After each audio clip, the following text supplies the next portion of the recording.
I wanted to ask a question about the stadium map, and I don't know if you were involved in that at all. And just for the viewers, if you're not familiar, stadium map refers to the map that was available during the invitational special event, and it was some called it a modular map, but it was a map that was a new map, but it consisted of kind of a layout of the Hereford mixed with Oregon, and there were some interesting elements to that map. How much were you guys like looking at how those new elements, like the plexiglass inside, like the plexiglass looking outside, the fact that there was very little clutter on that map, like there were some different elements to that map that we haven't really seen before. How closely were you guys looking at that and how it played out, and maybe even taking inspiration for future designs?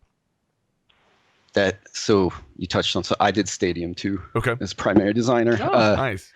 I did, but yeah, so it was the events. I love them for a lot of the things you touched on. We can experiment, and we're more free to try new elements and maybe expand the gameplay and meta much further. And players are more receptive on an event to try something new and, say yay or nay to it. And you just mentioned, I think you went through the laundry list of all the things we looked at and took into consideration, like bulletproof glass, big one.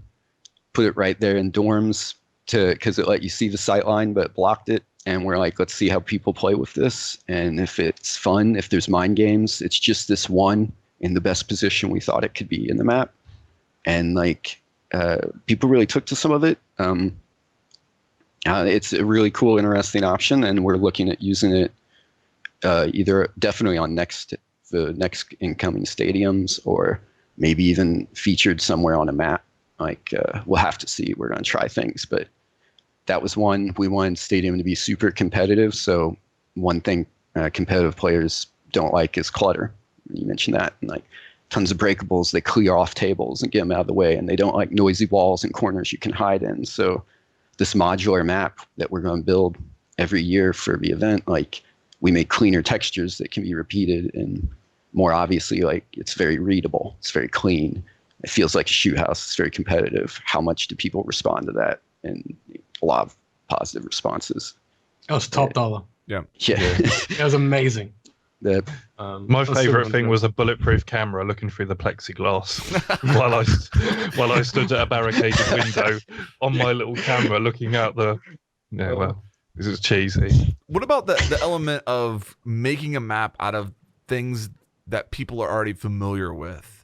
Has there been any discussion with you guys about implementing that in the future as a possibility? Because, I mean, obviously it lessens the learning curve for new players.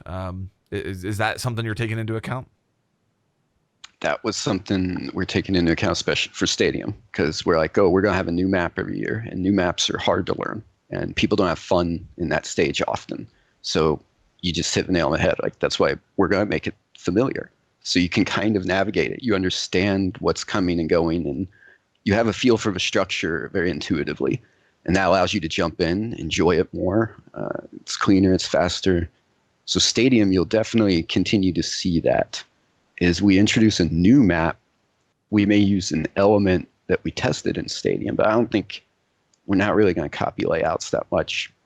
Obviously if it's a rework, sure, but like, new maps we'll try to introduce something new as we can. Makes sense. So, a question I've always wondered, Sam, especially with the introduction of more reworks coming into the game and less brand new maps, is there any preference for you as a level designer on doing a rework versus doing a brand new map?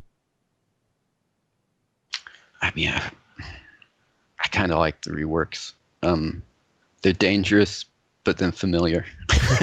It's dangerous, like you're taking a beloved map, you're changing it, but then it's also familiar, and you have a better idea what's wrong. If you're making a new one from scratch, it's just a big question mark till the end, and you don't necessarily know how it'll go.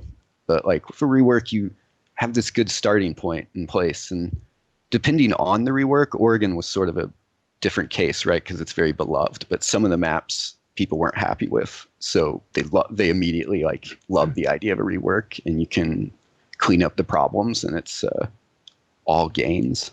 Or you try to make it always gains, but there must be a little bit of like the graffiti issue on it, right? Where you don't like you aren't that happy like changing a map that is already being done, and you're kind of extra careful with making sure that it still stays Oregon and it doesn't become just a random new map. That must be kind of limiting as well. That you have to make sure it's easy for everyone to understand that this is that map version 2.0.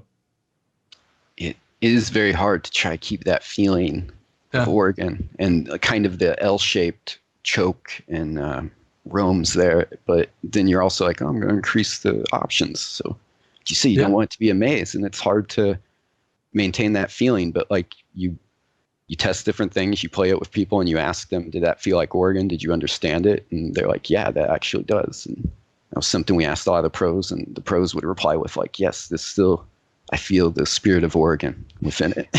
Yeah. And we just try to tread that line.